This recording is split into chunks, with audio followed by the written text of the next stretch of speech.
I thought they'd hail it as the greatest scientific advance of all time. But basking in the glory of my discovery never happened because, inconveniently, I died. Oh, I know you're wondering how I can talk to you now if I'm dead. Well, you needn't be scared. I'm not a ghost. There's no tricks or magic. It's just science. You see, before I passed away, I managed to upload my entire consciousness to the cloud. You ordinary mortals have saved your photos or your files to the digital ether, but I went many times better. I saved me.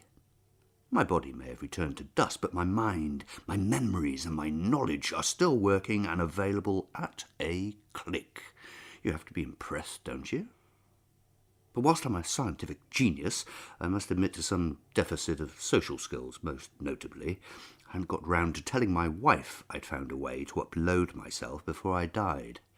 So the first time I spoke to her, she was a bit shocked. I said, "Hello, Mary," as she logged onto Facebook, and she almost fell off her chair. I was disappointed my voice was a bit robotic, but it still sounded like me. "Ian," she said, looking up at the ceiling. I wonder why people do that. If they think they're talking to the dead, they always look to the heavens. Still, I suppose metaphorically, I am up above. I'm in the cloud. "You'd better sit down," I told her. Mary glanced at the computer screen, then up again, and back. "Bloody hell," she said. "That frightened me to death. Stupid sods left the recording on the drive." "I haven't," I said. She froze. Confused as she was, she knew recordings couldn't talk back. I said I should have mentioned this before I died, but I invented something recently. "I'm talking to you from the cloud. I found a way to upload my conscious self." Mary frowned. "Your conscious self wasn't very conscious when you were alive." That stung a bit. I always thought I wasn't a bad husband. Okay, I did get engrossed in my work and forgot the odd domestic commitment, but overall... "What did you want to go and do that for?" asked Mary, interrupting my digital thoughts. I patiently explained that I had only experimented on myself. I had thought that using people as guinea pigs would be unethical and selflessly concentrated on my own consciousness. I couldn't have predicted dying of a massive heart attack before I could tell the world of my scientific breakthrough, but my death aside, I told her I was rather hoping she'd be appreciative and supportive. Mary looked at the screen, even though I presented as no more than a program icon. "So what's your plan?" she asked. "Plan? How do you plan to exist from now?" she asked. "I mean, it's not as if you can go out or do much, is it?" "Mary," I said, "I'm a scientific genius. People will want to talk to me up here in the cloud. You have to tell them." She didn't look convinced. "I'm sorry, Ian. I'm not telling the scientific community I've been talking to my dead husband in the cloud. They'll think I'm a loony. You'll just have to settle for catching up with me when I go on Facebook." Then she switched me off. Whilst things weren't working out as I'd hoped, I quickly consoled myself that at least I was around in mind, if not body. As far as I knew, when you pop your clogs, that's it. But I could still think and feel emotionally, and at least I could talk to Mary when she went online, so that was surely better than being 6 feet under with nothing else happening.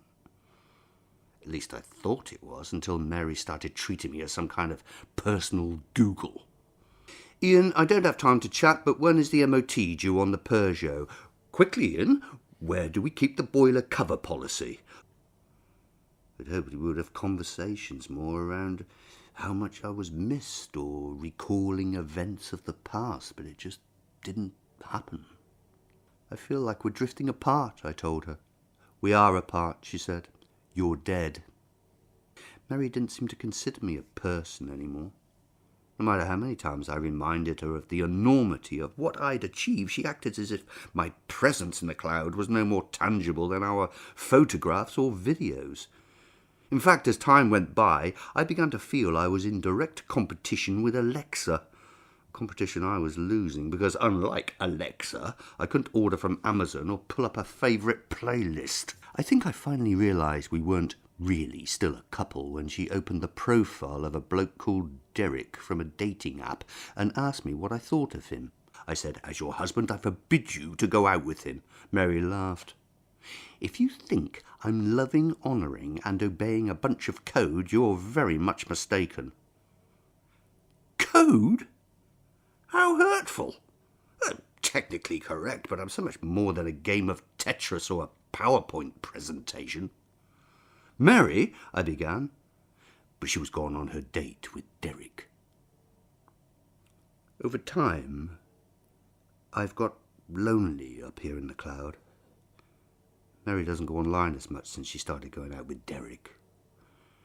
My dream had been that life would go on just without my creaky knees and rapidly receding hairline. I thought that scientists would queue up to talk to me, and the secrets of my science would lead to people never really dying. We would all live in the cloud, in a 21st century world that Michelangelo might have painted, but with me as the god figure. But it wasn't to be. The days became long, the nights became longer, and when Mary did come online, all she talked about was her upcoming wedding to Derek. "I'm not doing so well," I told her one day. "What do you mean, not doing so well? You don't have a body to cause you any problems." I said, "I still have feelings." "Do you?" she asked. "Yes." "What sort of feelings?" I sighed. "All the ones I've always had. I never realized how much a body was useful until I didn't have one." "Oh," said Mary.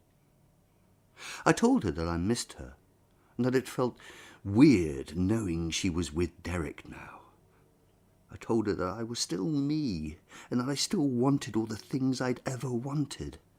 A successful career in science, 2 holidays a year, steak dinners, a night at the cinema. A happy marriage. She told me that she had loved me very much, but that I'd become a stranger the more I had got into my work.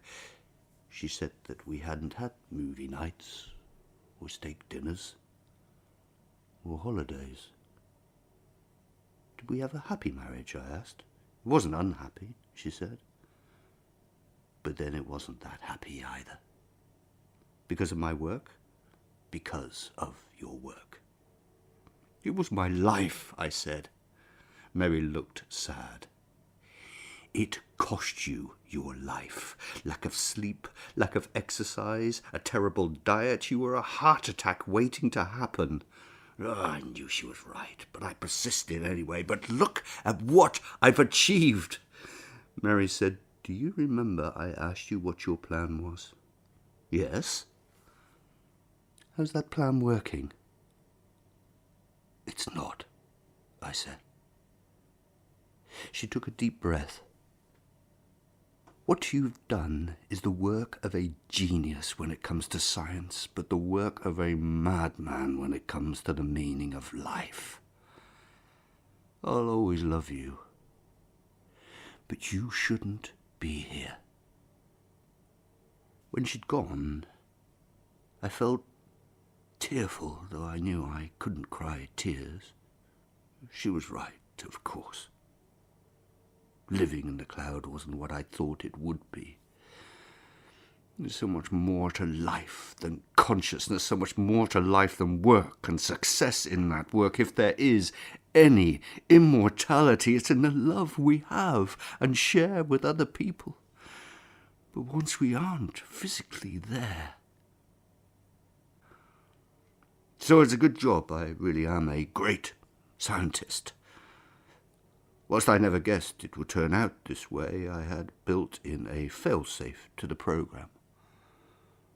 So, in a moment, I will activate delete, and I'll be gone. And you won't hear from me again. Maybe reading this story you'll be frustrated that I haven't shared the secret of how to upload someone to the cloud. But take my advice. Don't look for that secret. Look for the secret of how to live on the ground. The secret I never found.